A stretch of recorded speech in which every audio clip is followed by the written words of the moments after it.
Hi friends. ఇది కూడా మాలోనండి. చూడండి మా పాప ఎన్ని బొమ్మలైతే తీసుకుందో. చిన్న పిల్ల అండి. చూడండి ఒక డజన్ బొమ్మలైతే తీసుకుంది. మొత్తం తీసుకొని ఎలా తిరుగుతుందో. నేనైతే ఒకటే వార్నింగ్ ఇచ్చానండి. "అన్నీ ఎక్కడ తీసావో అక్కడే పెట్టు" అన్నాను. "ఎందుకమ్మా ఒకటన్నా కొనిపెట్టవా" అంది. పాపం జాలేసిందండి.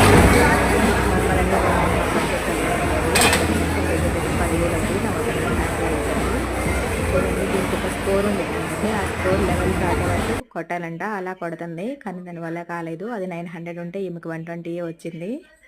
ఈ పిల్లల్ని చూడండి ఇలా ఎక్కిచ్చారు. ఎక్కేటప్పుడైతే ఎంత సరదాగా ఉన్నాడో వీడి మధ్యలోకి వచ్చాక నాన్న నన్ను దించు అని ఏడుస్తున్నాడండి. నాకైతే వాళ్ళు ఏడుస్తుంటే నవ్వొచ్చింది. ఎందుకంటే ఎంత చిన్న పిల్లలైనా వాళ్ళు చేసే పని వరకే చేయనివ్వాలి కానీ ఎంకరేజ్ చేసి అక్కడి నుంచి పడితే ఏమైనా ఉందా అండి? పిల్లలు సగం వరకు అయితే బానే వచ్చారు.